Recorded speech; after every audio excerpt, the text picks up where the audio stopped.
everything. Something about your love. Something about your love changes everything. Changes everything. Something about your love. Something about your love changes everything. Changes everything. Something about your love. Something about your love changes everything. Changes everything. Something about your love. Something about your love changes everything. You turn my morning into dancing. You turn my morning into dancing.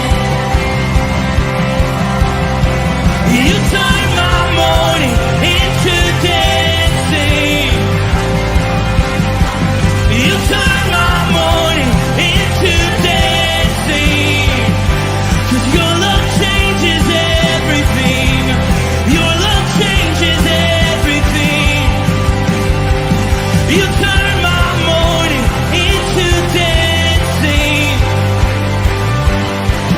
You turn my morning into dancing. You turn my morning into dancing. 'Cause your love changes everything. Your love changes everything. Oh, there's something about your love. Something about your love changes everything in my body. Oh, something about your love. Something about your love changes everything. It changes everything. Something about your love.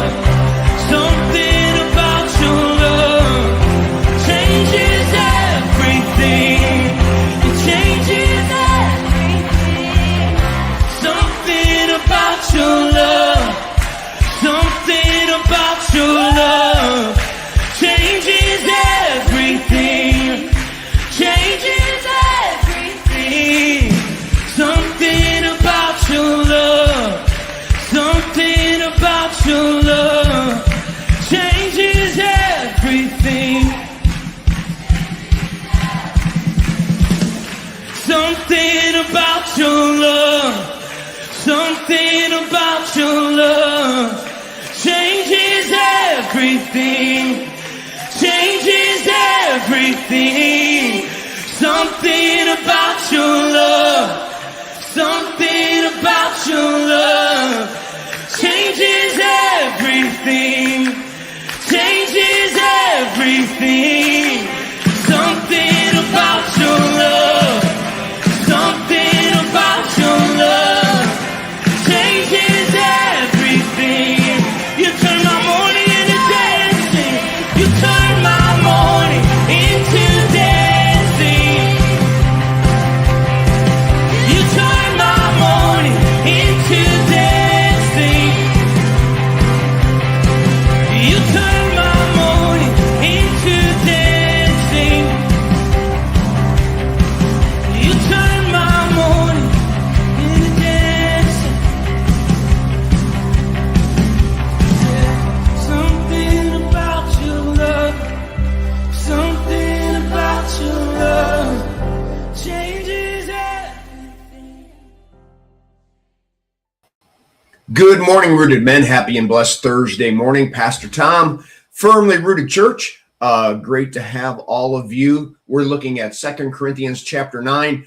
Paul continues to talk about this important task of receiving the offerings and gifts to bring back to Jerusalem to help a church that is suffering and needs that support. Let's say hi to a few people. Bert Reggiani, good morning. Steve Drew, good morning. Ken Gooch, good morning, fellow brothers in arms. Chris Connolly, good morning. Let me pull up the reading. There we go.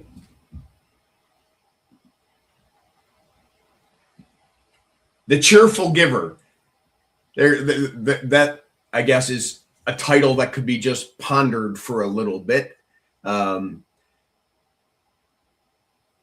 we living a life of gratitude so that when we give, it's absolutely a positive thing and not one of those negative I have to things? Paul says the point is this: whoever sows sparingly will also reap sparingly, and whoever sows bountifully will also reap bountifully.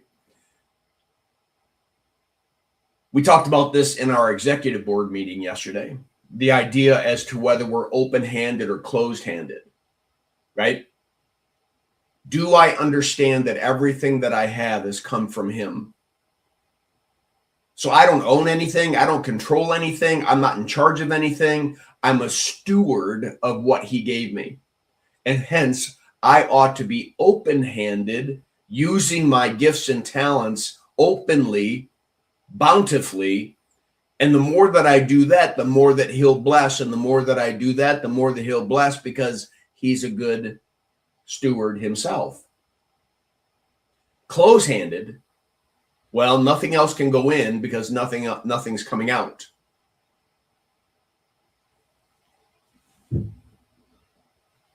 Each one must give as he has decided in his what? Heart. Not mind. Not I have to. He's talking about a heart that compels us because of God's mercy and grace. He says we don't give reluctantly. We don't give under compulsion. Again, I have to. You don't have to do anything. And by the way, if you give, it doesn't matter how much you give. If it's out of compulsion, he's not blessed. God always wants to know our why. And he does know our why, and he wants to know whether we know it. God loves a cheerful giver, a gracious giver, the kind that doesn't know left hand, right hand. It just pours out. It's not calculated. It just is.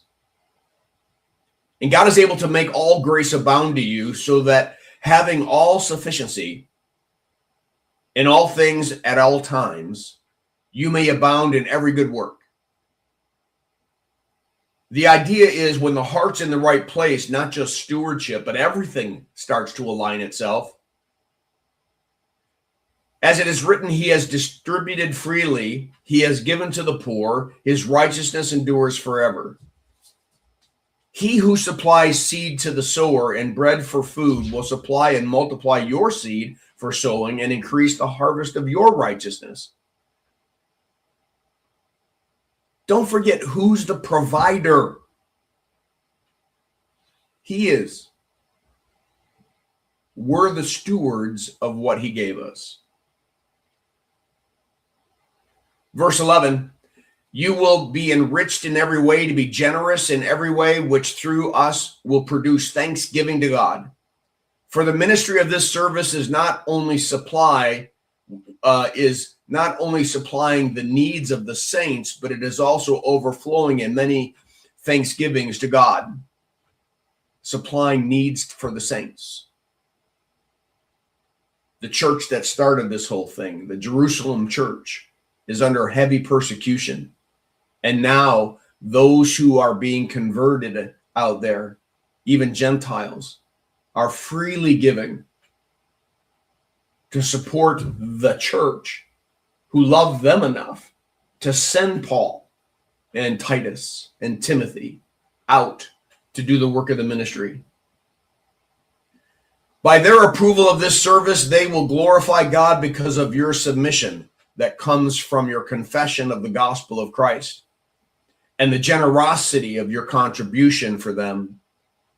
and for all others.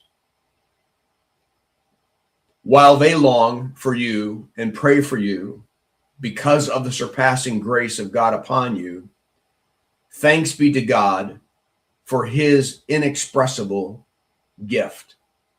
Thanks be to God for his inexpressible gift. The gift of his son.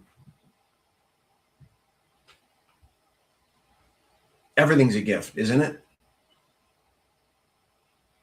I mean, I've said this in sermons and Bible studies, like, we didn't choose to wake up today. God gave us the gifts and talents that we have.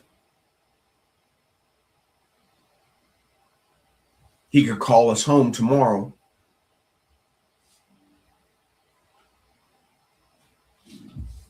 We're not in control of anything, but he's in control of all things, and he's a good, good father, pouring down his blessings upon his children.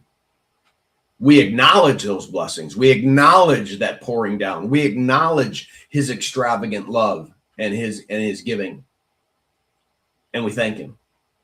And we live a life of gratitude,